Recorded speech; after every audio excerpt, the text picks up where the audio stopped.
Duskmourn is still alive. See? Stop fighting over who gets everything in the will, because Valgavoth didn't write one, because Duskmourn's fine. Okay. Old Valg's dusty old house was released in a period almost irrelevant to magic, the recent past. And the hot new Hot Wheels set on the scene is currently drowning the multiverse in the sounds of rubber on tarmac, rocket boosters firing, and zombie hippos galumphing? The chariots they pull, apparently able to keep up with the producers of those first two sounds. No, able to beat them, actually. The point is, Duskmourn is rapidly shrinking in the rearview mirror of magic's collective consciousness. The zombie hippos pulling us along are just too fast. But Duskmourn's not dead yet, damn it. At least not to me. The Silvermere who made a ridiculous dedication to review the flavour of every card in the set, and the commander decks, to come to know the plane of Duskmourn as intimately as I am physically able to do with a fictional setting. I have different plans for the future of this series that I will discuss at the end, but for now we've got a Duskmourn variety hour and a bit in store. Come with me or walk sheepishly behind as we step back through the open door to the Endless House and delve into the secrets of its rooms, heroic legendary characters, non-basic lands, and even some not-card stuff like the story. This is definitely not the most negative video in this series, but it's far from the least either. As I've said multiple times, I love Duskmourn on the whole, but I also can't ignore its glaring flaws and wasted potential. And so with that specifically in mind, let's start with something fun. And by fun I mean really bad, but fun to talk about how bad it is. A quick review of a video that I've apparently closed in the background and was here, but now I've lost it. It's the Duskmourn trailer. I'm a big fan of magic trailers, even when they're not fantastic. And perhaps some of my favorite ones are some of the less fantastic ones, maybe. That doesn't make any sense. Anyway, the Duskmourn one is maybe one of the worst they've ever done, whilst being very high budget and flashy in a way that worked well for some of their other magic trailers, but here is just a garbled, confusing, tone-conflicting mess. It's nonsense.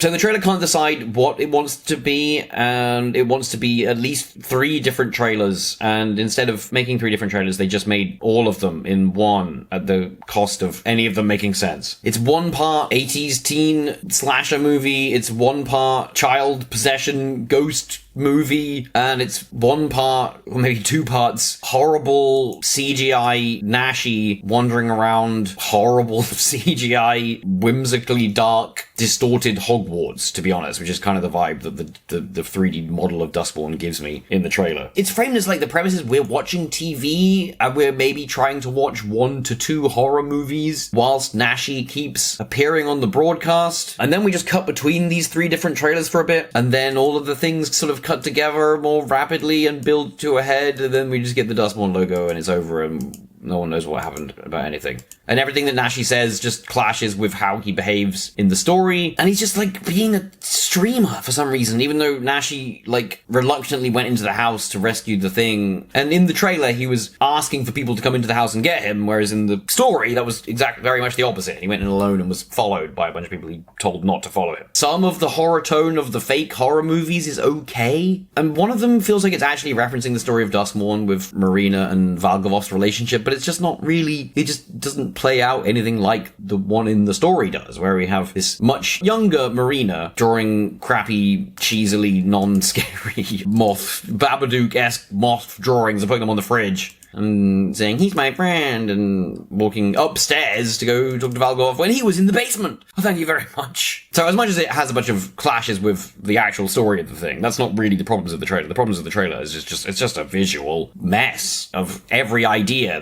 Whoever came up with this trailer just used all the ideas they had. Nothing went to the cutting room floor. We just cut it into the video. So yes, as a person who is a big fan of lots of magic trailers, this is one of the worst, probably. Made even worse so for the amount of tools they clearly had at their disposal when making it. You got actors, you got a huge amount of CGI going on, and this is what you made? Like, come on. And particularly just the tone of Nashi wandering around the house is so off from Duskmourn. It just makes it feel, well, I mean, it makes it feel like a theme park, so again, returning criticism of mine. I really, honestly, watching this bit of Duskmourn, I feel like I'm walking around the Harry Potter experience. It's giving me memories of, like, walking around this safe, but slightly darkly whimsical area, but where I feel no sense of danger. Like, that is the feeling feeling that Nashi jumping into holes and away from gawping Salspawn gives me. So yes, the Duskmourn trailer, 1 out of 10, or maybe a 2 at most, but it's fucking terrible.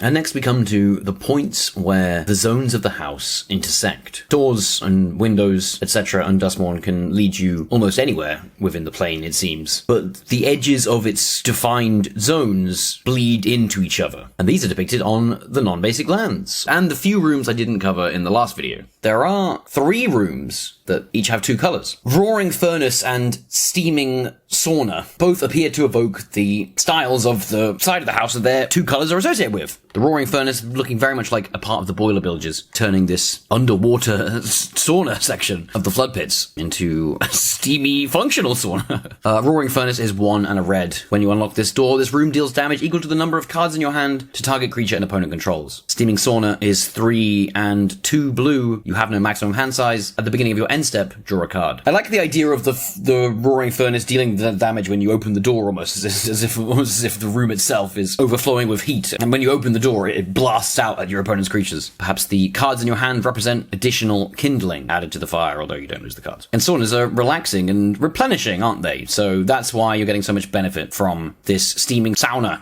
Finnish pronunciation, giving you time to think, dwell on your ideas, and have new ones. It almost appears as if the fear ghost things, the fear heads, the nightmare creatures generate are filling this sauna in some way. I'm not sure why. Maybe the sauna itself is a fear of saunas. That doesn't make any sense. But there is a cool shark creature we can see in the window in this Rapture-esque sauna. Restricted Office and Lecture Hall. Restricted Office is 2 and 2 white. When you unlock this door, destroy all creatures with power 3 or greater. Lecture Hall is 5 and 2 blue.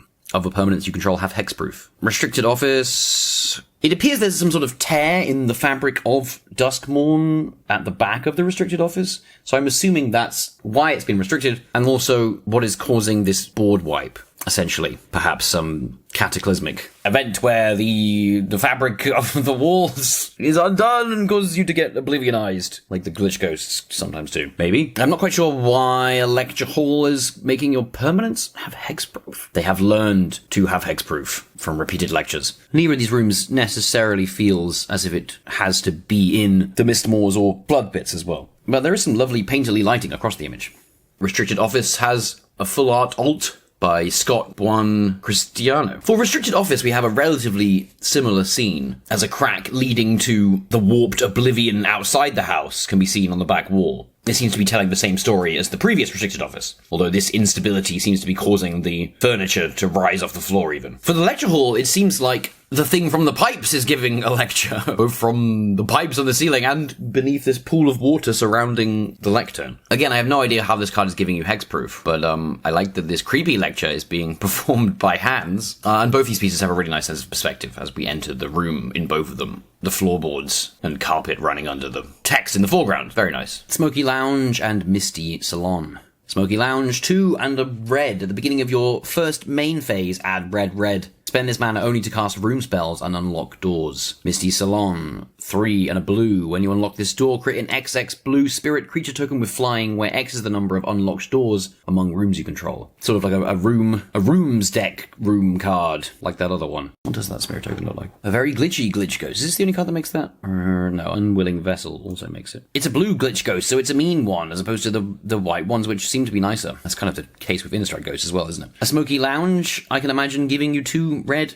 what I think is a 5. It's really hard to see in this cropped art cursed reminder text bar just cutting out so much of these nice images. It's really quite annoying. Let's try and zoom in past it. Oh, excellent. I'm so glad that's the wrong way up. Great. Well, regardless, the Smoky Lounge, regardless of whether or not there is some source of fire that's being blocked out by the reminder text, it's a Smoky Lounge, so, you know, red, why not? I can imagine the mists of this misty salon converging into a glitch ghost. Glitch ghosts show up a lot in Duskmourn, right? They can show up here, perhaps through that big skylight, even, maybe. I love this image. Marco Gorlay's art here almost feels like it's from a different game. 2 tiny little dollhouse scenes for us. A rarity in Magic. Now onto the non-basic lands. of which there are quite a few. We covered Command Tower in the video before last, and there's also a reprint of Ash Barons that has Tarkia text and has nothing to do with Duskmourn, which is strange. But disregarding those cards, there's 15 dual lands to look at, as well as a couple of others. But let's look at the dual lands in Ravnican Guild tablet order, shall we? Starting with the common Azorius dual land, Abandoned Campground. Abandoned Campground enters tapped unless a player has 13 or less life, and it can tap to add white or blue. All of the lands in this cycle have the same ability, so I'm not going to read them out each time, but there is the full 10 of the cycle, which is nice. For a common land cycle, this is also very powerful. 13 is typically a number that's associated with Innistrad, so Duskmourn is stepping on Innistrad's toes mechanically here a little bit. I don't think 13 appeared otherwise in Duskmourn, did it? Let's double check that now. Just the lands. Yeah, no, that's Innistrad's thing, man. I understand that 13 is the scariest number. But, well, either way, outside of needless nitpicking, these are well-designed lands, perhaps representing how only someone who's been battered by the horrors of the house can truly benefit from its environments. They say every inhabitant vanished in a single night, leaving their belongings untouched, but curiously covered in moths. I'm in love with Christy Bledescu's art. Yeah, this beautiful flooded moor with the image mirrored across the middle and the floating windows reflected in the puddles on the ground. It's beautiful. For a very flat image as well, the crisscrossing zebra stripes of grass and puddle create a great sense of depth, leading us to this ill-begotten campground. It almost feels like, there's lots of UFO references in the set, and this isn't a direct one, of course, as there are many more direct ones, but it does almost feel like these windows are UFO-esque, floating after having appeared to abduct the poor inhabitants. Ugh, and that horrible, uneasy, misty sky. I'm not sure if it's just brushwork or a subtle kind of ribbing effect. You can't really see a card size, but on the sky. It might just be brushwork for representing light, but it also gives the sense of a dome-like quality to the background, which obviously is appropriate. Excellent art. None of this cycle have alternate arts, but the other cycle in the set, the rare one, of which there is an Azorius card, they all have 2 arts. So I'll have to try and remember to talk about each. Flood Farm Verge. It can tap to add white, it can tap to add blue. Activate only if you control a plains or an island. There's only 5 lands in the rare cycle in the set. The allied colour pairings, I think. Yes. And I like that they sort of represent uneven lands. Their design harkens back to Nimbus Maze a little bit from Future Sight, and also a little bit like the Tainted cycle from all the way back in Torment, the black set. So these lands will always tap for one of their 2 colours, and the other colour is locked behind you controlling one of the basic lands that fall within their 2 colours.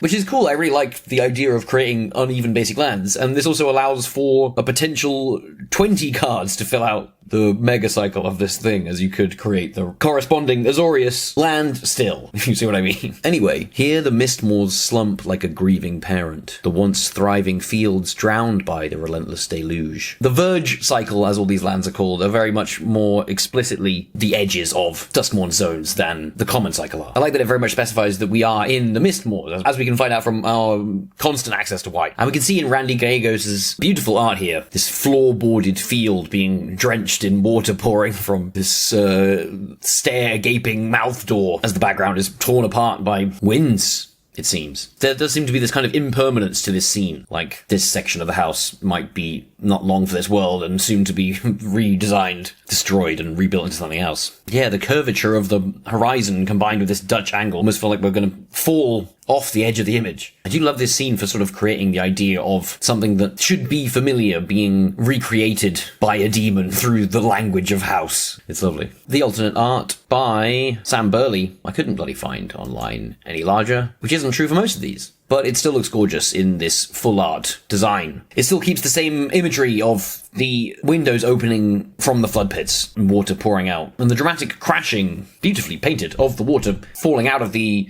window here does create even more of a sense of this being a new addition to the room, especially as this structure is seemingly gradually being deconstructed. Less of a sense of a farm in this image, but I still love the mood. Onwards to Orzhov, we have Neglected Manor. They say every family who resided there met a grisly end, and once in a while you'll hear their screams echoing through the mouldering halls. The common cycle do seem to less represent where the house converges and more areas within Duskmourn that have been swallowed up, but represent guilds on the colour pie. Where's the last place you want to be? Inside a haunted mansion that is the world? Inside another haunted mansion within that mansion. That was definitely the best way I could have worded that. Here it almost seems like the floating windows motif that we see on loads of cards almost appear as windows that have ejected themselves from this windowless structure. I kind of love the idea that this house did have a dark history of its own pre-Duskmourn, and Valgavoth just preserved it, ensuring that its grisly legacy would continue. It's a beautiful mood as well that really effectively conveys Orzhov for its decaying opulence. And even just colour-wise, the lovely bone against black. It's beautiful. Yeah, it feels like very classic horror movie looming house. Amityville horror style composition. Next on the tablet is Dimir with Murky Sewer. They say dripping hungry things writhe beyond the edge of the light, waiting to drag the unwary into the darkness. I mean, yes. They were correct, whoever they are. They're not waiting beyond the light. They're there. They're trying to grab you very openly. Yeah, this is a strange flavor text for this card. It feels like it was written before the art. It's just very odd. They say dripping hungry things writhe beyond the edge of the light. It's like, what do you mean? Yes, they do writhe beyond the edge of the light in that they are here in front of me. I like that they say repetition with all the common cycle. And on the other ones, they make sense. Here, it's just like, what do you mean? They say there's a scary ghost around here. It's not one of my favorites of the arts on the land. This is a bit video gamey. You know, I feel like I'm in a boat on a level and I have to change lanes to stop myself from getting grabbed by these goofy hands, which I like the recurring motif of hands in Duskmourn, like we've seen they came from the pipes, etc. And I think these are more supposed to be those type of things than a bunch of cellar spawn all sticking their arms out. At least I like that explanation better. And another one of those rooms where it's just incredibly threatening. Is this a land or is this some sort of actual tangible threat? But what about the rare Gloomlake Verge, which taps for blue and then black if you control an island or swamp? Here the flood pits languish like a corpse, the clear waters choked by the filthy hands of the bog. Marco Gorlay's art for the regular version of this is gorgeous. It almost feels like a landscape constructed of architectural elements. Like the land has tried to rebuild itself within the house using only the building blocks that it has. Or a demon has done the same as a facsimile of life. Beautifully cold lighting, complemented by this blue central window door. Yeah, I do love the impermanent feeling of a lot of these verge lands. It almost feels like the ceiling overhead is cracking under the weight of some other room that's taking up the space. This is the Bale Murg creeps in. Yeah, I feel like we need to escape through that window door sooner rather than later. I'm also a massive fan of the alternate full art as well, which looks beautiful on the card, but is worth seeing unobstructed. Get a real drowning sense from the space that's covered by the text as our perspective sinks into the water in the foreground. It's lovely. I love these hands as almost extensions of the house expanding as they reach out from the water, swallowing the room from both sides, or from ceiling and floor. I honestly absolutely love this piece. It's beautiful. The lighting is stunning. The web does an excellent job bringing depth to the scene as just the incredibly well-painted perspective angle. The water as well. It's absolutely beautifully painted. My only criticism is that this feels like the reverse to me. This feels like the flood pits. I suppose the idea is like the Bale Murk is expanding. The Bale Murk is represented as the hands expanding through the flood pits, but I like it better almost as like the flood pits expanding into the Bale Murk as this water pours in and is dragged in by the hands, almost. Anyway, nitpickery, it's gorgeous. What's next on the tablet? Peculiar Lighthouse. They say its beckoning beacon leads not to safe harbour, but into the arms of the drowned.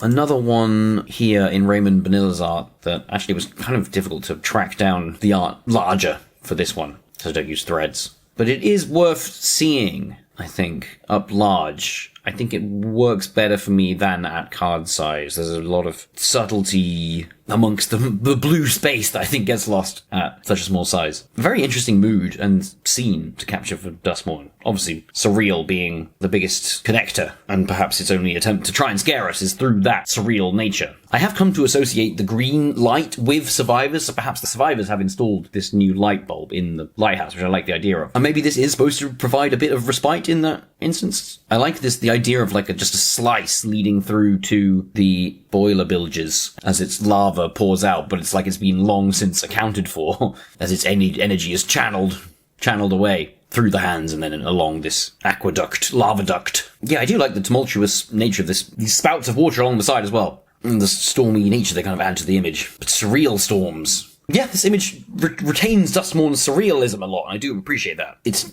maybe the least scary of the land art that we have, but it also feels like a moment of respite as well, which I guess isn't really justified by the flavor text, but still, it's nice. Rakdos is next, with Razor Trap Gorge. They say the blades wait to bite through your skin until you've climbed too far to turn back, leaving you to cling with blood-slick hands until gravity takes you. Where is that image? There. Philip Berberon? Philip Berberon's image is great in that those mountains were already as spiky as they could possibly be, and then Valgavoth, or maybe the Lord of Pain and his followers, have gone and grafted a bunch of spikes all over all of them, everywhere. It's real hard to move around in this place. It's maybe a little busy, but then also the busyness I just think kind of works. It's like this image is trying to stab you in 8,000 ways, and it's succeeding in that goal of making me feel stabbed, or like I'm nearly going to be stabbed if I move an inch. And I really like the ghostly quality of all of the windows actually looking more at them. They have this kind of hanging corpse vibe that I'm not sure if that's an intentional feeling I'm getting from them or if that was part of their design, but I love it either way. Again, a little bit hokey, this image, but I kind of just love how much variety Duskmourn can allow for as well. Blazemire Verge. This one taps for black and red if you control a swamp or mountain. Here, the Balemurk spits and boils, the oppressive darkness pierced by scorching spears of fire. I suppose, yes, that's kind of what's happening in the art, isn't it? If we take spears of fire to more mean cracks of lava, the incurring heat from below warping the floorboards into teeth. Yeah, it does sort of feel Boiler Bilge's bottom half, Balemurk top half with this image. Floating babyface masks don't seem too excited to be lavaed from beneath. Alan Douglas provided the alternate art for this one, which gives us a similar lava vein emerging through curling floorboards, which I do appreciate, in this oil slick swamp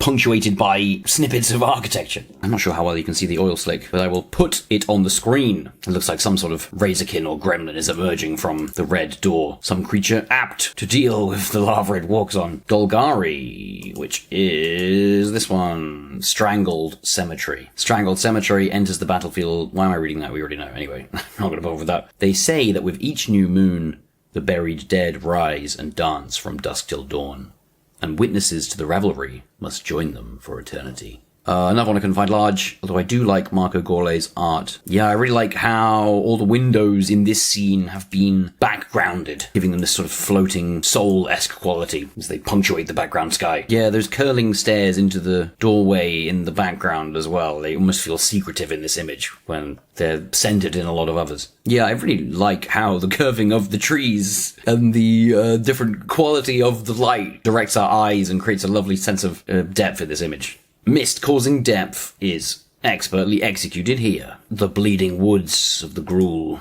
Actually, just called Bleeding Woods. They say if someone lies down to sleep beneath the trees, in the morning nothing will remain but a few scattered bones and a bed of blood-red lilies. Henry Peters' art here does show us a very gory-looking tree, which does indeed look like it's regurgitating something that was living that it's digested now, as the forest burns in the background. Yeah, some of the flavor text with these lands, particularly, they do feel like they're a bit like of a slight mishmash. There's no lilies here. The lilies would be a cool detail to see. And it's like blood red lilies don't really work as like a symbol of, or an indicator that something has died there when there's also like a ton of blood. But still. I do like the sort of directed nature of all these windows in this scene. It gives them an almost anthropomorphic feel. They feel kind of judgmental in a way. Thornspire Verge is the rare Gruul land. It taps for red and green if you have a mountain or forest. Here the boiler bilges twitch like a trapped animal, peaks straining against the grasping roots and vines. I think the flavor text does a good job marrying this image with the idea of it being a location in the boiler bilges. This tooth-encrusted lava peak is emerging through the ground, but it almost feels more like a reaction to the encroachment of the Hauntwoods on what used to be a previously industrialized scene, as we can see in the foreground. Yeah, I really like this. I like the idea of this, like a kind of reaction of the house, like it appearing more creature-esque, more like anatomical in these straining moments of unease. The full art is also beautiful and shows us a decrepit fairground in the background, as is a common recurring image in Duskmourn, which I enjoy. Here, green represents decay to this land, it seems, as these tendrils reach out and choke the land, shattering roller coaster tracks in their wake and drowning tents in moss. Who's next on the Tablet of Guilds? It is the Boros, raucous carnival. They say that those who enter the amusement park never come back, and their disembodied laughter joins the others on the wind.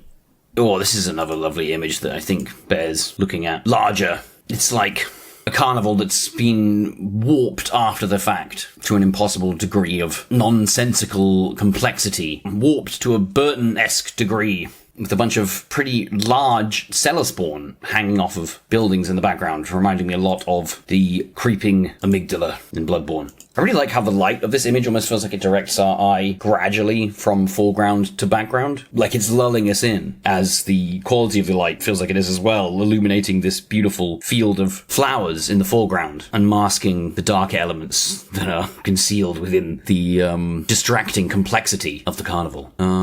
Yeah, and I love how grand and vast of a scene this is, but it's still all taking place under the light of the windows in the background, reminding us of the breadth of the house. The quality of the light across this image is masterfully executed, creating a wonderful palette of tones across the image, and directing our eye masterfully. Yeah, fantastic. I think also for an image that seems to use larger-than-life cellar spawn and also creates the faux indoor effect, whilst displaying us a scene that is pretty massive, pretty large carnival.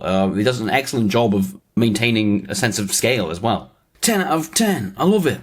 The Boros are followed by Selesnya with etched cornfield. They say those who lose their way in the fields gradually wither and grow brittle, until at last they put down their roots and anchor into the soil as a whispering stalk. Similar to the fate of a wickerfolk, mayhaps. Another lovely bit of land art by Randy? Why do I keep trying to call him Randy? Randy Gallegos, giving us this UFO-inspired crop circle-esque field where the crops have been flattened into the shape of a moth. A trail of lanterns leads into the cornfield on both ends from the woods surrounding the field. With the doors we can see from our elevated skyward position, again working as a good stand-in for UFOs. This is probably my favourite of the UFO references in the set, in that it's the most subtle of them. It's not the first time Magic has actually done crop circles before, in a way that was also kind of referencing aliens, but in a subtle way. Crop sigil, that's what it was called, from Eldritch Moon. There might be other examples that I don't know, but this is also an example of the flavor text not necessarily aligning, but in a way that I like, in that this feels just so eerie that it's got multiple creepy things going on at once. Rumors of creepy things. Yeah, I love an image that manages to give us such a high bird's eye view of a scene and still remain eerie. Next, we have Hushwood Verge, which can add green or white if you control a forest or a plains. Here, the hauntwoods churn like a viper's nest, as monstrous creatures prowl hungrily towards the ghostly light. Yeah, this door to the Mistmoors almost feels like a saving grace, as these two curtain arms reach out to invite us into its ethereally lit embrace. I do love the eerie quality of the mist pouring out and being illuminated by the door as well. I really do like the balance of light in this image, and it creates this like tunnel of ethereal fog leading to the center, as the ghoulish plants of the hauntwoods look on from the edges of the foreground. Henry Peters' alternate has a similar feeling, although in this image, the curtain arms are more violent, which I appreciate. Less inviting, but it feels as if we are being drawn towards the door as all this mist is. The mist here is actually beautifully painted as it warps around the trees and the underbrush, and creates an excellent sense of depth and space across the image. I really like the high contrast of the green and white as well. It's really lovely. What's next? I think we're nearly at the end of the tablet. It's Simic, isn't it? Just the end of the tablet. Another one I couldn't find up large, but I did find a zoomed in art of a playmat, which I can put on screen. Let's download that before I forget to save it, so that we do have something large to look at. Beautiful. Fuck you, Wiboops. I hate Wiboop files. You gotta convert them, because DaVinci Resolve doesn't like them. Lakeside Shack They say that if you stay in the cabin until the mists reach it, something will sliver from the water and knock at the door. There's definitely a few creatures that we know of in Duskmourn that would happily play the role of lake monster and play it well. Oh, that playmat doesn't quite capture the lake part of the image, does it? No, it's a bit of a shame. I'd be kind of annoyed if I was the artist of that. Yeah, more cards in the flood pits I wish did what this card is doing and create a great sense of, are we underwater or not? I love that idea, and it's really effectively done in this art. Yeah, it's almost like the further down in the image you go, the less underwater you feel, even as you're looking at water. I love the quality of these seaweed-esque tendrils in the background. They give us this great sense of the depth through their distortion. Obviously, the bubbles and lighting are going a long way to achieving that effect as well. But I love how they don't obscure the house, giving it this sense that it's very much not underwater. Yeah, how those two feelings are achieved within this same image is really beautifully done. Another image haunted by spindrels. Again, another strange detail. I'm not a huge fan of spindrels, I gotta say. I don't dislike them, but I don't think they look like what they're supposed to be, which is like eternal screaming agony, just like nothing but fear. And it's not supposed to be like a fun existence. It's just like they are just like the embodiment of like fear. So it's just weird to me that they sort of hang around. Like they don't really visually evoke that super well. I think the more I see them, the less I like spindrels. They don't harm this image at all, still a huge fan of this image though. And next we have the place where the house's zones are most converging, or at least we have come to a crossroads of house traversing doors. It's this set's commander deck reprint of... I actually can't remember which one it is, because I only opened the art, not the fucking card. Which one is it? Is it Evolving Wilds or Terramorphic Expanse? Oh, I think it's Terramorphic. Let's check. There's 2 R's in Terra. It was Terramorphic Expanse. I guessed it correctly. Hooray! Terramorphic Expanse, which is a card you probably know. If you don't, it's a land that you can sacrifice and search your library for a basic land and put it onto the battlefield tapped, and then shuffle.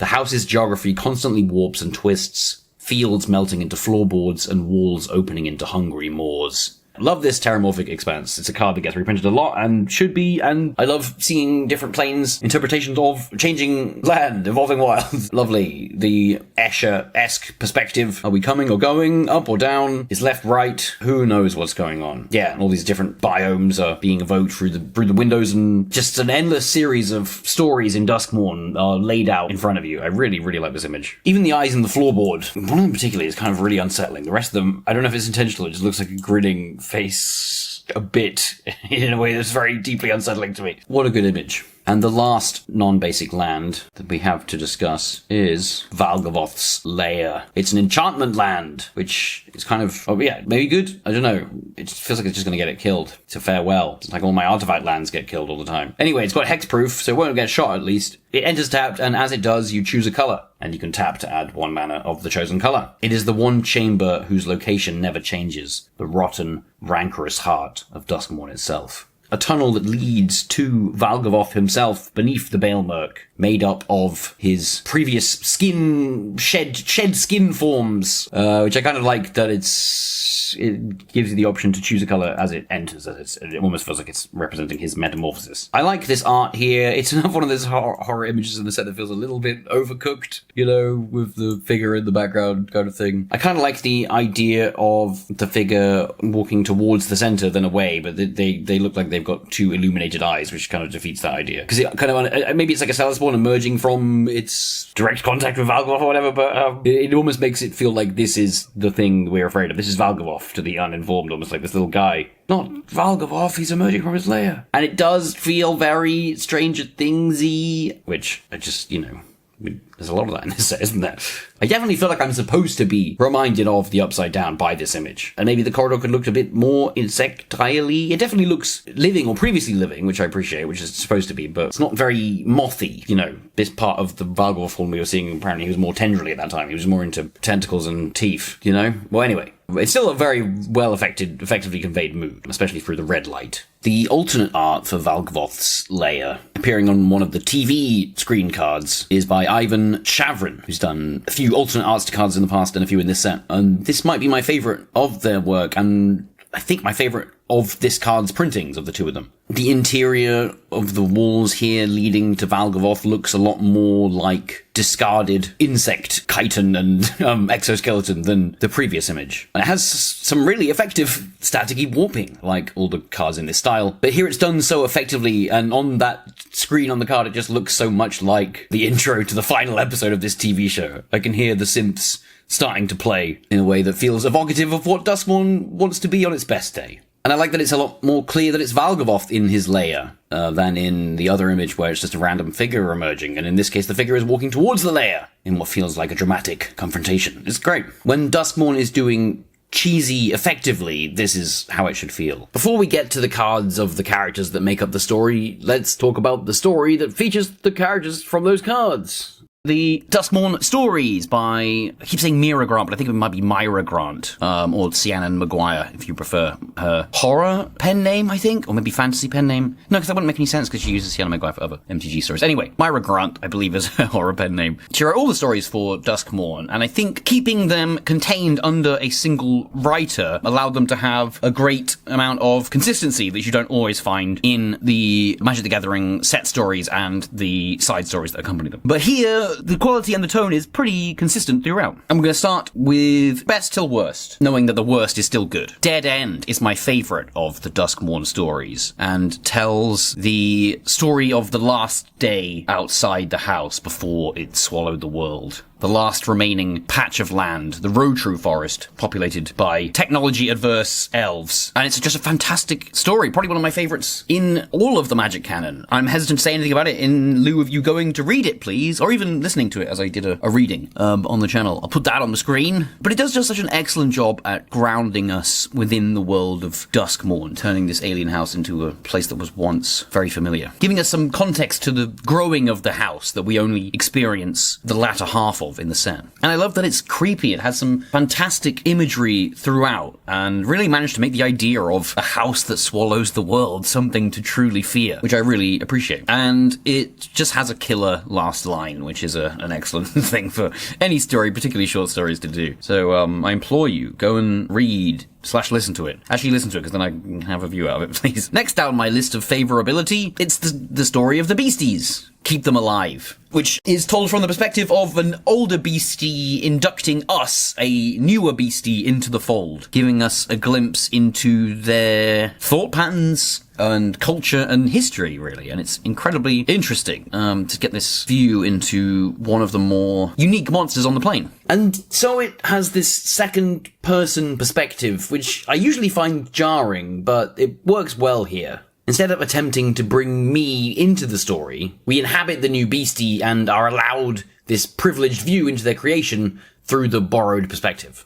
It's got this lovely melancholy tone and this recurring theme of kind of making the best of things, taking joy where you can, salvaging hope from hopelessness, etc. I already mentioned in one of the previous videos how it saves the beasties by re-injecting the mystery back into them. Humans, upon seeing beneath a beastie's mask, will go mad with fear outside of seemingly the beastie's understanding. And the beasties killing them in that instant is actually just a sign of mercy, with some beasties deciding it's kinder to end their former friend than let them succumb to the horrors of the house in their madness. But it's a fantastic story for characterizing the beasties whilst adding depth and mystery to them at the same time. I feel like I know them better and less than I did before the story, and that's just great. Children of the Carnival, which is a two-part story, explores the world of the currently living inhabitants of Duskmourn. While the main story follows our returning cast of Planeswalkers and ex-Planeswalkers, Children of the Carnival focuses on people who've grown up inside the house. It provides a similar kind of grounding to Dead End, just in a modern context, giving us the modern context of the house. It's full of tons of excellent world-building details, like that of, well, like a few actually describing the scavenged nature of the tech, which does make me like it more even if none of it looks scavenged. And the story creates this great sense of this status quo upheaval from the point of view of Duskmourn's current inhabitants, who've gone from Valgavoth showing at least a bit of leniency as he seemingly needs the human population to propagate, to losing that leniency, hunting the humans ever harder in ways race they aren't accustomed to, because omen paths have made human prey or human equivalent prey more abundant, and each individual survivor less required. So seeing this status quo shift from the people who it affects the most does an excellent job at making us feel the stakes associated with that change. I really like the story overall for its world building. I do feel like the characters in the story don't do a lot beyond serve the story. They're sort of just vehicles to allow all this cool world building to happen. And I like the world building a lot, but I couldn't tell you I was particularly attached to anyone within the story, if you see what I mean. The main story is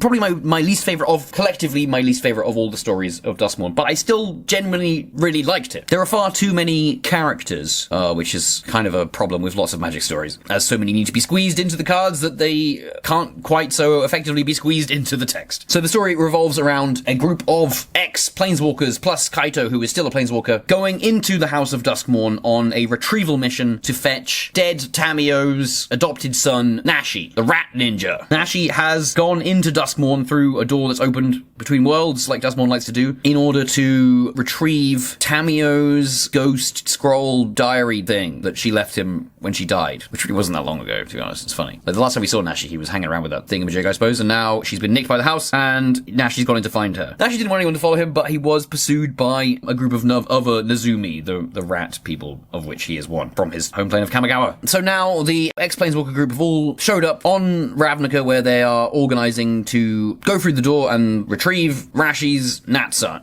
Rashi's Natsun? That doesn't make sense. What I was nearly trying to say.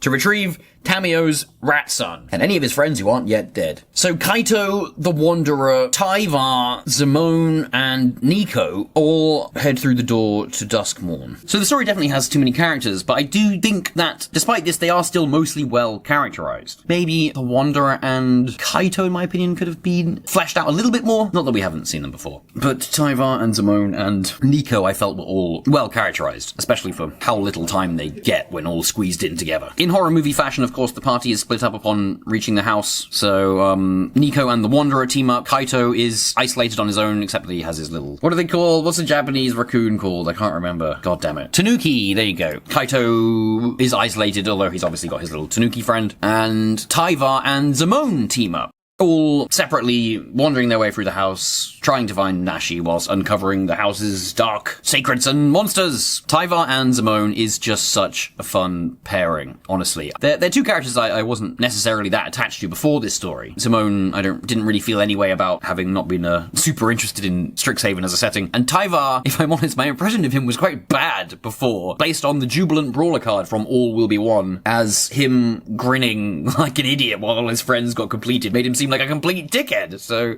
in this story, their pairing is just so much fun, and it's basically just like having Thor teaming up with Hermione. So if that sounds like fun to you, then definitely give the Duskmourn main story a read as well. Honestly, I think maybe it could have been trimmed down. And again, it's not the fault of the writer that they had to squeeze in all these characters, but I likely would have been trimmed down if we were just following two groups, perhaps, and then we could have had more Tyvar and Zimone screen time. I also love that Tyvar, I think, is the only member of the group who is wearing silly 80s clothes, but he actually picks them up in the story, which is not true of lots of Magic stories where they're wearing plain specific clothes. So I appreciate that he actually did this, and it's funny. One thing I wasn't a huge fan of in the story is I feel like Valgavoth's power got a little bit undermined by the end, and it's kind of the problem with interjecting 6 essentially invincible characters into your horror story. Even if we do get to watch them die through the fate shifters that Aminatu, who is on the other side waiting for them, she gives them each an object which will show their deaths to them as a premonition when they are about to make a decision that will lead to that death. So we get to see people die, even if it's fake. And of course, none of the main cast does die, as they're all recurring characters. So, and this fact, combined with their ability to wound Valgavoth, etc. at the end, just kind of does Valgavoth a disservice, really. Not immensely so, but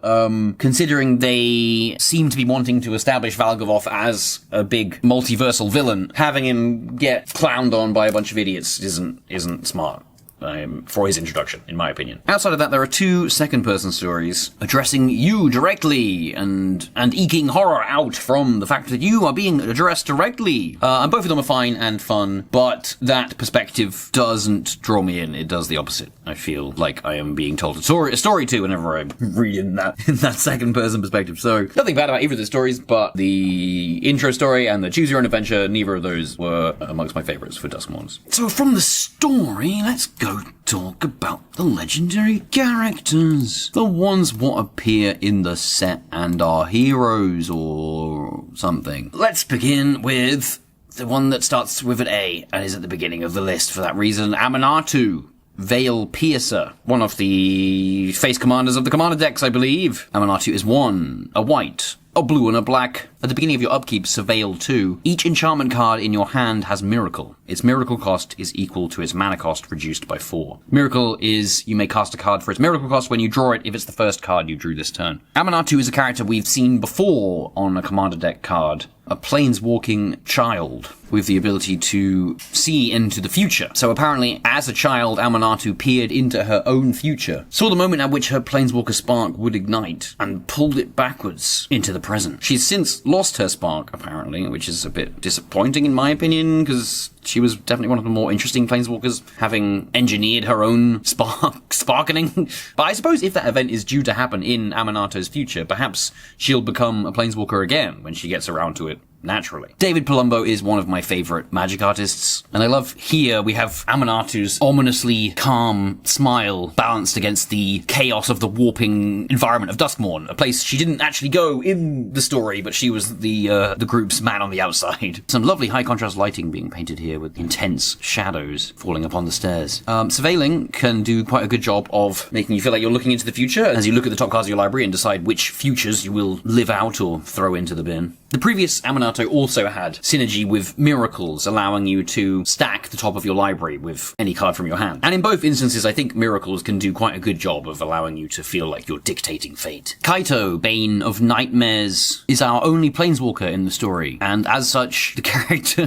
for whom there is the least tension as he can just leave whenever he wants, and is forced to at one point, which I did kind of appreciate. Kaito's story gets a bit weird in that he meets Jace in the middle of the story, and as the house was being full of misleading illusions and reality warpings, I assumed that Jace was just a manifestation of the house, but it turns out he was actually there, trying to hunt down Vraska and Lute, who've apparently been kidnapped by Valgavoth off-screen at some point. I didn't take any of this at face value when I was reading the story, because I just assumed that Jace was supposed to be an illusion and was basically lying to Kaito, but apparently that was actually Jace, which I only really learned after the fact. So yes, Lute apparently lost somewhere in Duskmourn. This Kaito, Bane of Nightmares, costs 2 and a blue and a black, and it has ninjutsu, which is really cute. You can pay 1 and blue and black and return an unblocked attacker you control to hand. Put this card onto the battlefield from your hand, tapped and attacking. But that doesn't make any sense because he's a planeswalker. Well, you see, during your turn, as long as Kaito has 1 or more loyalty counters on him, he's a 3/4 ninja creature and has hexproof, harkening back to how Gideon used to work and would turn into a creature for you before he died. This Kaito has a +1 of you get an emblem,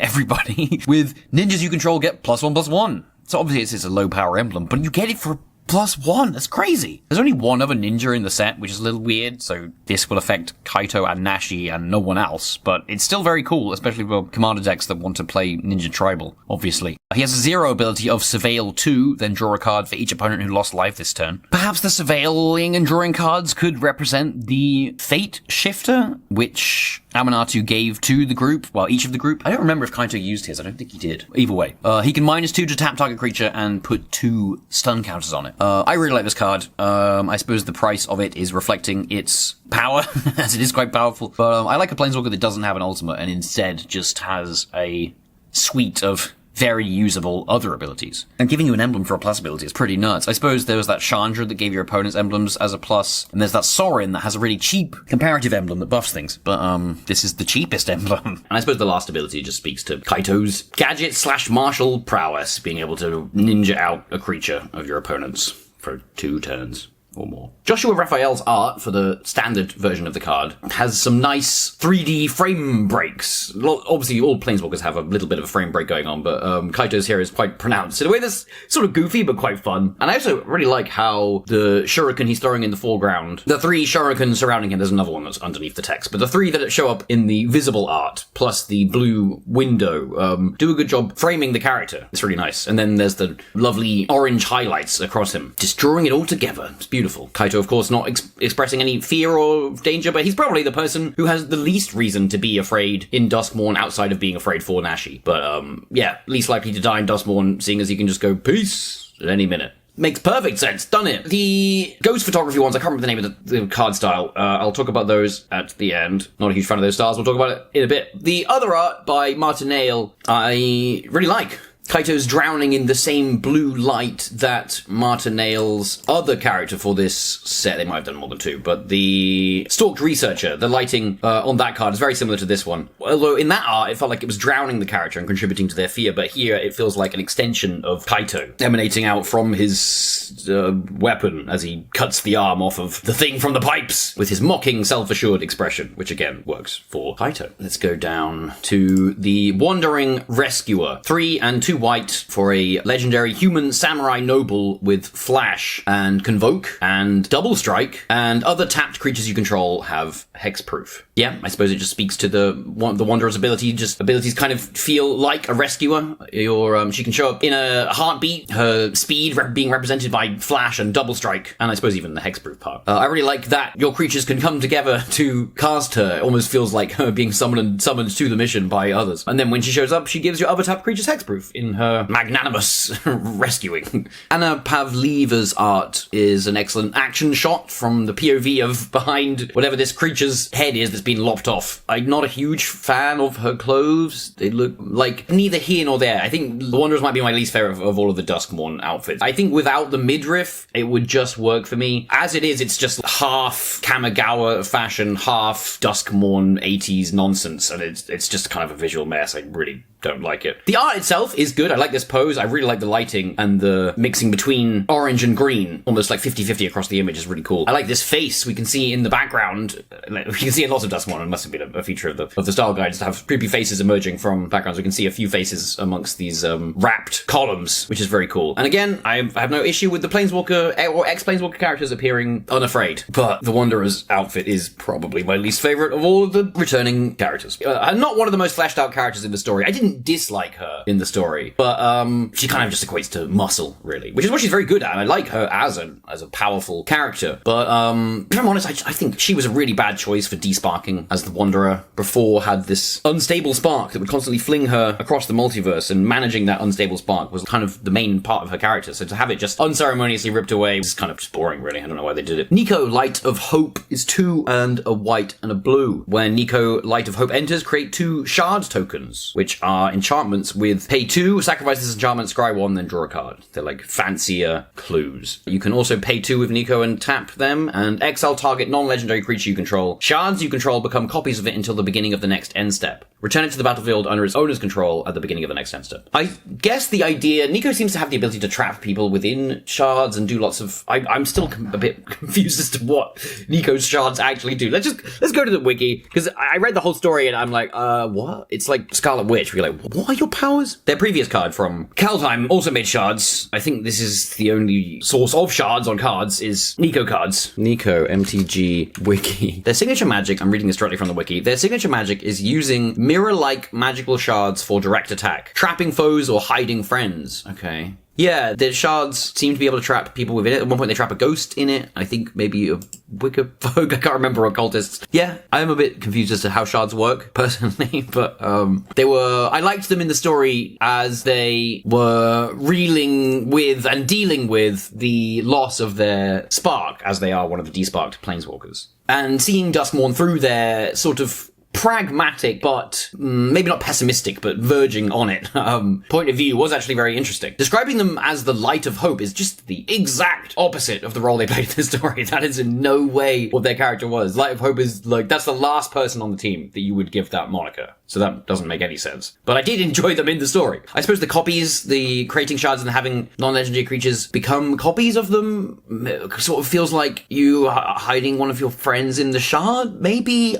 Yeah. It's an interesting ability, and it's not bad, and it's not like a million miles away from the flavour of what they do. And then there are, and also the other arts for Nico as well, the shards almost look like they're like portals to another realm, which also confuses me. I don't know how Nico works. I like this art, though, of some section of the Flood Pits. The water's almost Mosesing itself out of our way with a bunch of creepy hands reaching down from above. And Nico's expression is very good. Again, works very well for Light of Hope, an idea being sold by this shard reflecting the light of like a field or something, maybe. Sells that idea very much, just in no way aligns with their characterization in the story. And honestly, I kind of wish they just lent more into the sad Nico. Sad Nico was way more interesting than whatever this is projecting. I really did enjoy their negative perspective in the story. Tyvar, the Pummeler. 1 and a green for a 3/3 legendary elf warrior. Tap another untapped creature you control. Tyvar, the Pummeler, gains indestructible until end of turn. Tap it. Creatures you control get +X until end of turn, where X is the greatest power among creatures you control. They just keep coming and coming. Perfect for my morning workout. Tyvar, like lots of the survivors, he's got a bunch of spindrels in his background. I just noticed that. Spindrels. They show up in the backgrounds of arts, and they're not very good. Anyway, Tyvar embodies everything about Duskmourn that I don't like, but manages to just be bombastically appealing enough that I still like it. He's like without fear and just making a mockery of Valgavoth's forces, Celisborn particularly, dressed in the dumbest of 80s fashion with a fucking baseball bat in his hands. There's nothing about this I should like on paper, and yet it is great. And like I said, Tyvar's one of the only characters where they actually justify him wearing the stupid 80s clothes, because he picks them out at the behest of, Simone tells him that he should put something on to blend in, and he like pulls this tiny little vest over himself, and he's like, is this enough? And she's like, sure, whatever, fine. So, and it's just a little vest and a bum bag. It looks very silly, but it's not exceedingly garish like some of the other things. It's like a less is more thing. You manage to achieve the silliness, but with only like a couple of little parts, which I appreciate, versus the busy fucking nonsense of most of the survivors. Did he need electric around his baseball bat is a question I have, but it doesn't matter. The lighting on the mist is actually just a really good job of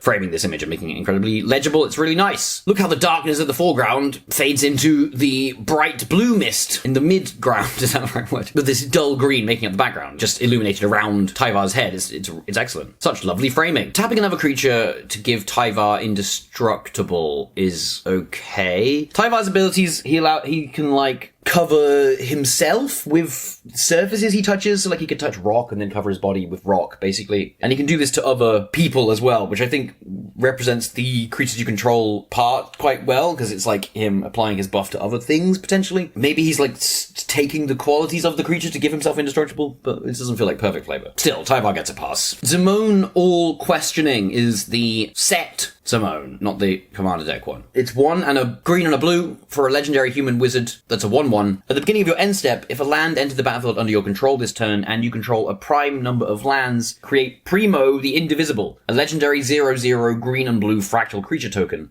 Then put that many +1 counters on it. And then it lists out some selection of prime numbers, which is appreciated, because I definitely would have needed someone to tell me. Not a maths guy, I've got to say. That's not me. But Simone is a maths guy. So she comes from the College of Quandrix in Strixhaven, and they do maths magic there in blue and green. And Simone, in the story, spent time looking at her equipment and reading books in the library, which is exactly what she's doing here. So ideal. Perhaps there is some mathematical element to the pattern that's being expressed in front of her, which I very much like visually. I couldn't tell you anything about it. If this expresses something about prime numbers, I have no idea. But Ekaterina Burmak's art is gorgeous. I really like how lighting is used to pick out lots of small details around the character and behind the character, even in the library that's unfolding out behind her. Which in the story is where she spent most of her time, so that's also appropriate. Her expression, I think, is supposed to look like concentration. It does look a bit like she wants to fuck that thing. Like she looks a bit horny for the thing in the air, if you know what I mean? The biting the lip expression. I can see how it's supposed to read as concentration. She does maths things, and this card cares about maths, so Flavour, right? I don't know. Maybe someone who knew more about maths could tell you specifically. Let's look at the other Simone. Simone, Mystery Unraveler. 2 and a green and a blue. She's wearing the same clothes. It looks like she's wearing different clothes. Yeah, no, it's pretty much the same. Anyway, 2 and a green and a blue for a legendary human wizard. There's a 3/3 with landfall. Whenever a land you control enters Manifest Dread, if this is the first time this ability has resolved this turn. Otherwise, you may turn a permanent you control face up. So this Simone can manifest and turn your stuff up. Cares about manifesting, I suppose. Interesting that both these Simones care about lands. I suppose that speaks to her sort of investigating the house. She's creating a little fractally pattern in her hand. I like Mila Pesik's lighting here, and the ghostly shapes in the mirrors and the way that the environment is warping are all very nice. She feels a little bit static. I don't know, something about her pose that makes her just feel a little static, even though she shouldn't necessarily. Maybe it's her pose combined with that relatively mild expression. I'm not sure. But I suppose her landfall ability is just supposed to represent her exploration of and attempting to understand the house. What better way to confront Duskmourn than to expose your dread with the light of day? Cayenne, corrupted memory, is not a returning Planeswalker character, but is an illusion that was manifested from Zimone's fears, so I'll put it here. I suppose it was like a specific illusion that was summoned. I almost feel like it could be a nightmare in a way, but it's an illusion. So Cayenne, corrupted memory, is 2 and a green and a blue for a 2/2 legendary illusion. As long as Cayenne's power is even, you may cast non-creature spells as though they had flash. As long as Cayenne's power is odd, you must cast creature spells as though they had flash. Whenever you draw a card, put a +1 counter on Cayenne. Cayenne is a mathsy teacher from Zimone's past that I think died during March of the Machine, and shows up as a taunting, illusion-y memory for Zimone. And I'm mostly just putting it here because she didn't really fit in anywhere else in the video. Oh look, there's more spindrels in the window. Interesting. If only spindrels were better. Yeah, they're just not that exciting visually, or... Well, the idea of them is cool. They're just not really visually exciting, you know? They don't really evoke their idea very well. I said this like 8 times. Let's not say it again. Great expression, and I like how she is expressed through these 2 colours. Very Quandrixy looking blue and green. And the card cares about odd and even, which is maths-esque. Yes. I don't really have anything to say about this card, I just had nowhere else to put it in the video. And last, and probably also least, is Nashi, Searcher in the Dark. He's a blue and a black for a 2/2 rat ninja wizard.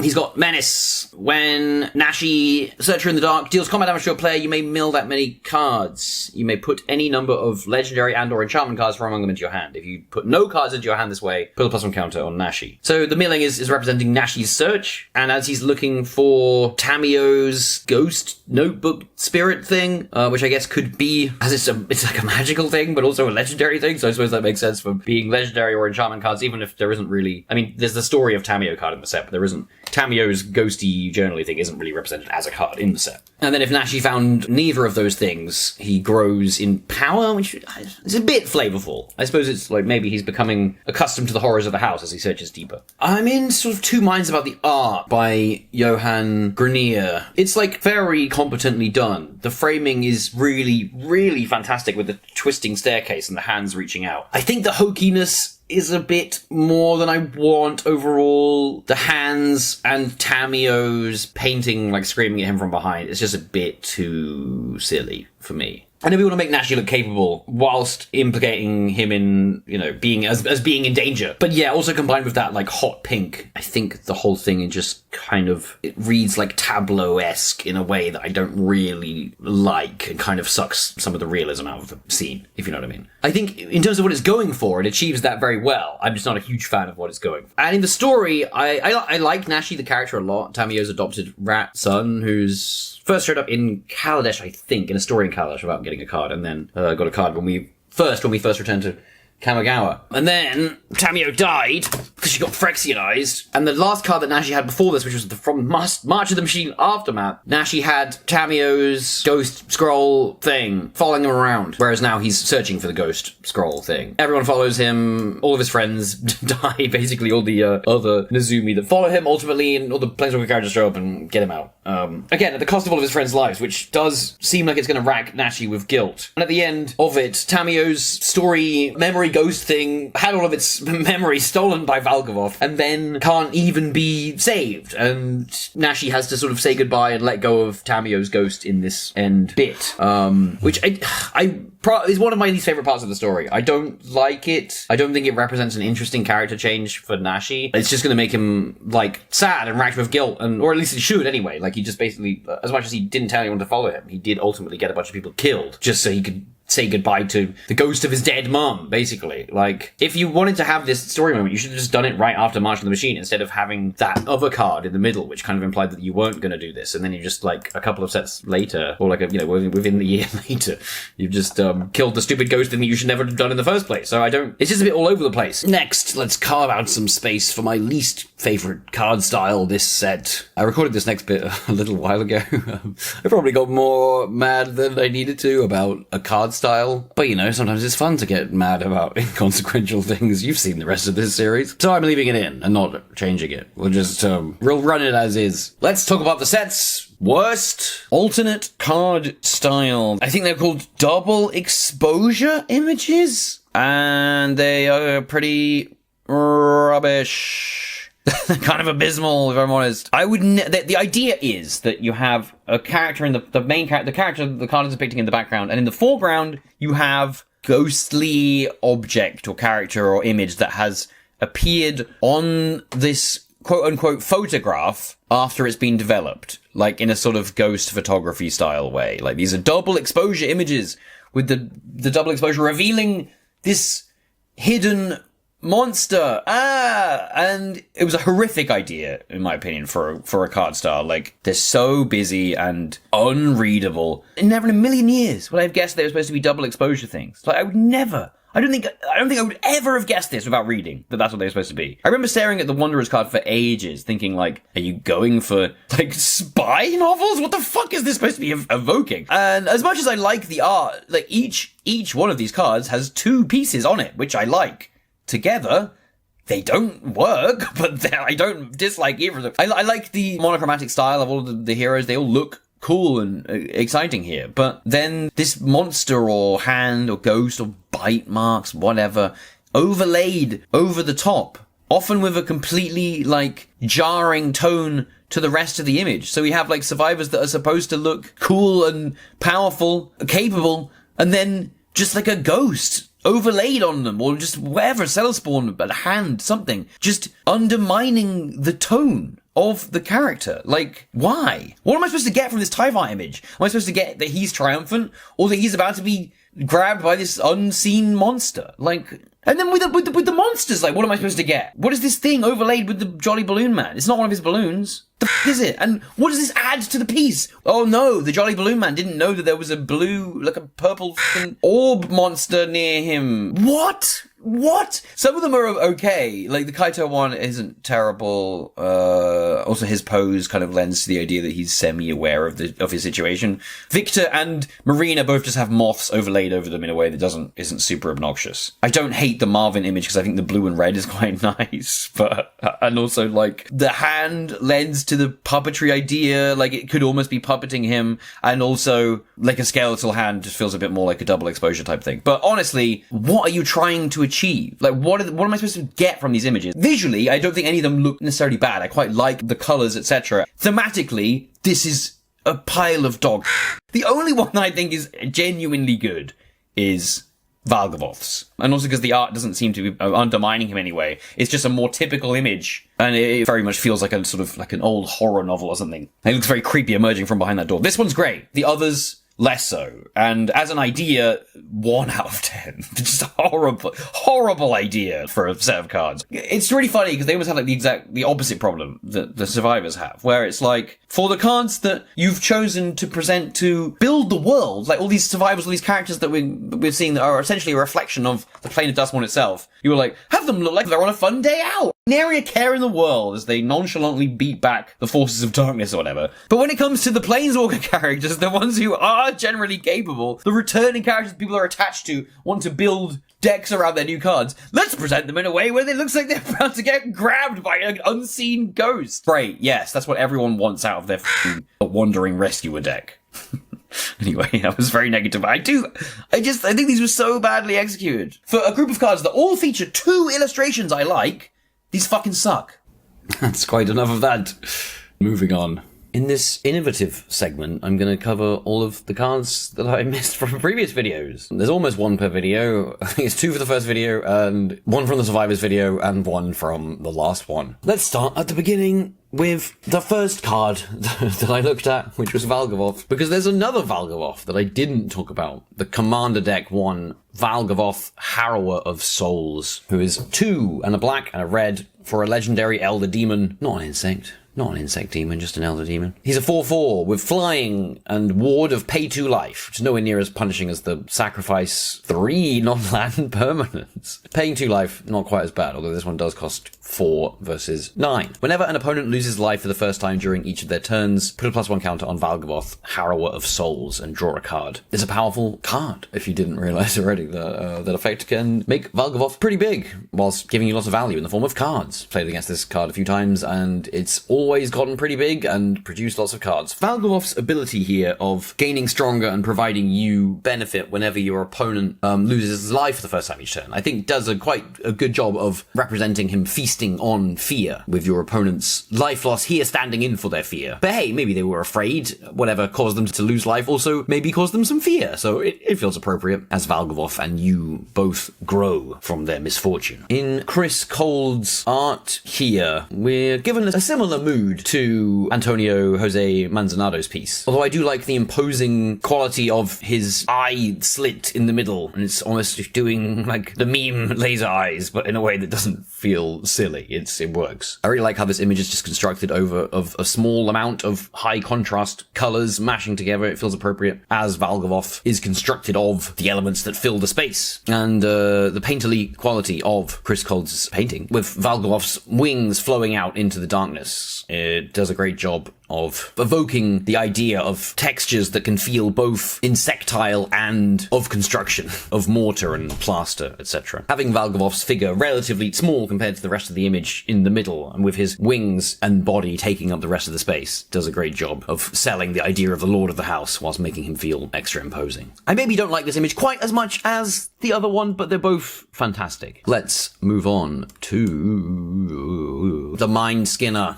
Is 3 blue for a legendary enchantment creature Nightmare. It's a 10/1. It can't be blocked, and if a source you control would deal damage to an opponent, prevent that damage, and each opponent mills that many cards. It slices away the most precious memories first, then the mundane, until all that remains is blank, formless fear. When I did the Nightmares section of the first video, or was it the second? I don't remember. Anyway, I didn't have the lore on the Mind Skinner. That now exists. And so we can learn that the Mind Skinner is the fear of the Razorkin manifested. According to the Legends article, it's the first nightmare spawned from something within the house itself, rather than a pre-existing fear from before Valgavoth's ascension. And I suppose being born from the fears of Razorkin, the Mind Skinner is a much more active nightmare than some of the others, actively slicing away your psyche and memories until all that remains is fear. Different from how Celisborn will overwhelm you until you are a spindle of which all that remains is fear. This is different. And the ghost heads that circle around it, that's a different thing too. I know that was in the Ristic Studies video. I can't remember what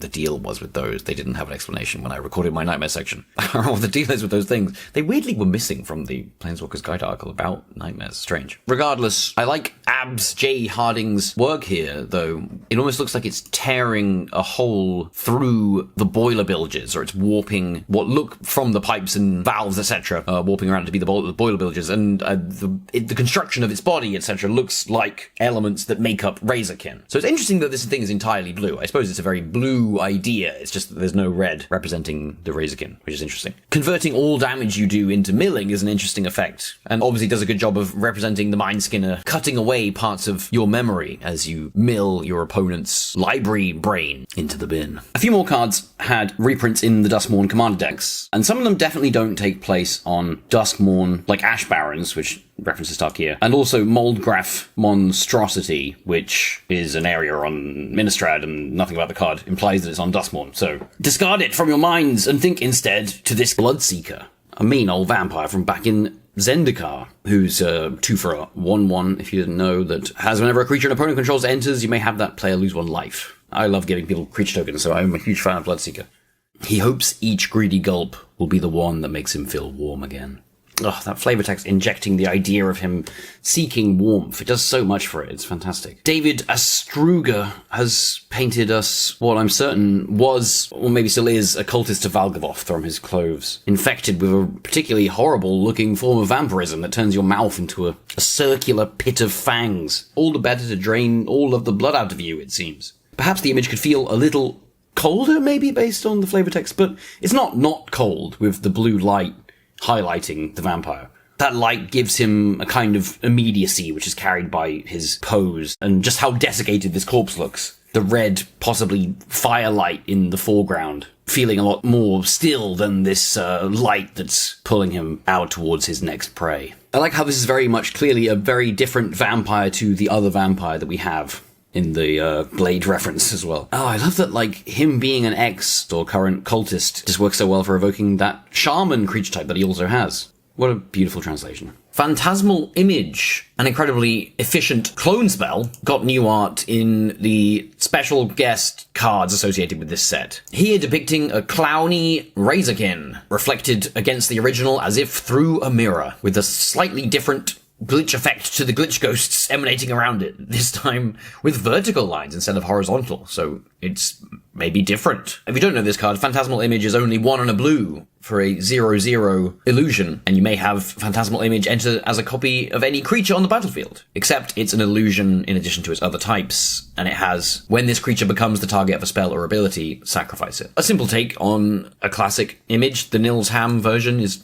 basically the same image but with a warrior instead. When I initially tried to review this card, I accidentally reviewed the Flavour for Cackling Counterpart instead, which got a reprint in one of the commander decks. I got the two clone spells confused. And if I'm honest, I think these two arts should have been flipped. As in the Phantasmal Image, the clone and the Razorkin appear to be aligned, both sharing the same evil grin. Whereas in Cackling Counterpart, this poor survivor is wrestling with this glitch ghost copy of themselves. Irene's screams of denial harmonized with its terrible laughter.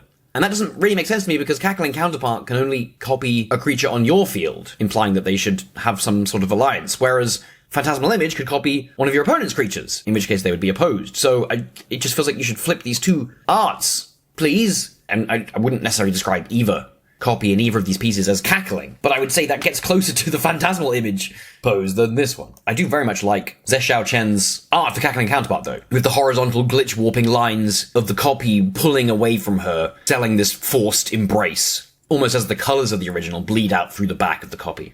Ghostly Dancers from the Spirit video had an alternate in the cool TV frame. This version features some more jubilant ghosts, it seems. Less of a sense of the melancholy as in Josh Newton's piece. Excellent environment warping. Just don't feel like this carries as much mood as the previous image. But we also have a creature that should have showed up in the Survivors video. Wary Watchdog. 1 and a green for a dog. It's a 3/1. When it enters or dies, surveil 1. Valgavoth harbors a special loathing for dogs, whose mere presence provides a powerful antidote to the fear he craves.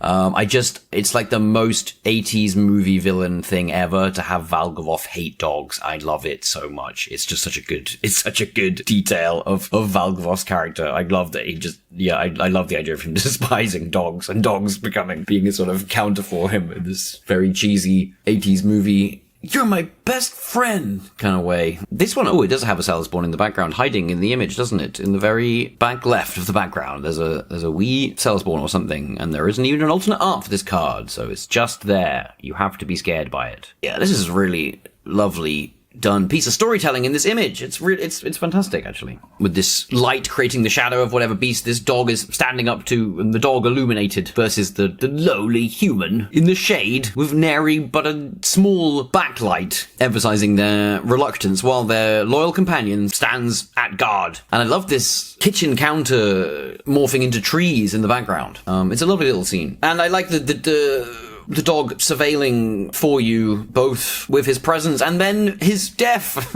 Very sweet mechanically. Surveilling obviously feeling appropriate as the dog is being a watchdog for you. Excellent. And exactly the type of survivor, quote unquote, that can be shown without fear in a way that feels perfectly appropriate and evokes the tropes that they're trying to. Central Elevator also had an alternate art that I forgot to talk about, by Ivan Chavrin. This piece, thankfully, has a large version on MTG picks because it's worth seeing. I like that the elevator is misaligned against the angle that the image itself is misaligned at. Though I must say the promising stairs aren't necessarily quite so promising this time, as they appear to be devolving into a vortex. Maybe that's more appealing than the glitch ghosts in the foyer around you, though.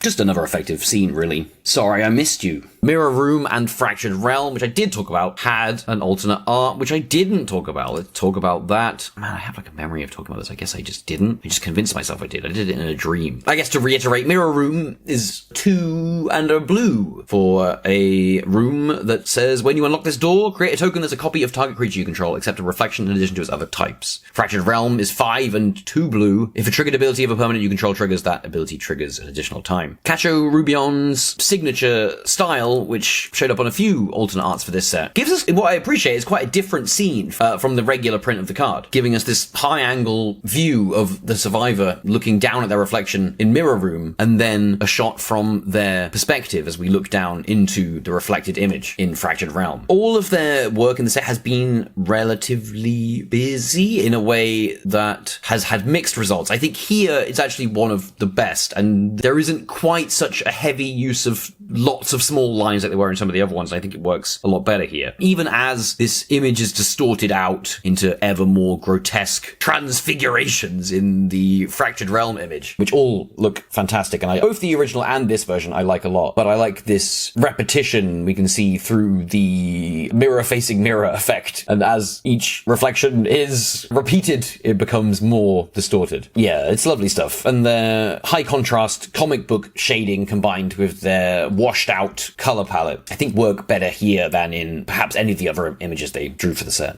That was the Duskmourn Variety Hour. Thank you for watching and making it all the way to this bit to hear these words. As you may have noticed if you've seen the rest of the videos in this series, this is taking me a while to do, and we've still got a lot of cards to go. We've covered all of the creatures in the set now, from the moth to the monsters to the survivors to the planeswalkers, and all of the cards specifically representing the house through the rooms and lands. But we've still got the other enchantments, the artifacts, and the instants and sorceries to go. And to be completionist about it, I'd like to squeeze in the arena cards and the arch enemy schemes as well. But I don't want to make 10 more videos in this series. So this will be the last of these videos in this series. And so I thought instead it would be fun to live stream the Flavour reviews for the rest of the cards. And we can look through the rest of these cards together. And I can tell you my interpretations of things and you can tell me yours in a fun back and forth, after which I will cut it together and put it in the videos section of the channel in order to finish off the series in that way. And so when I'm ready, I'll announce a date for the horror of me appearing live for the first time in a community post. In the meantime, I'm most rapidly making a video about Amonkhet in Aetherdrift, for which I have mixed feelings that I'll get into. In the same meantime, if you could become a soulless husk that does nothing but actions that benefit me, that'd be great. Like liking the video and subscribing to the channel. Ringing the bell, people say, but it doesn't really ring when you click it, does it? Just touch the bell. And then follow me on social media. And then give me money on Patreon. Like with all my incredible Brosquire and Parcelmere, to whom I owe a debt of gratitude expressed by displaying each of their beautiful names here. You really are helping to keep me alive. So thank you immensely. But I believe I hear the ball approaching. A tight-knit orb of dedicated Mir. Surely everything in their path will be crushed to dust. But don't worry, I know of a Rumpelstiltskin-style solution. If we can just name each of the Mir that make up the ball aloud before they run us over, then instead of dealing damage to us equal to the number of Mir they control, they'll just give us 4 Mir tokens. Here goes nothing. I believe I see Sebastian Rees, Marshall Mir, Eric Vaughan, Librarian of Leng, Steve-O, Chonga the Banished Mole King, Patrick Dane, Mimeo, Bob, and Darkflame.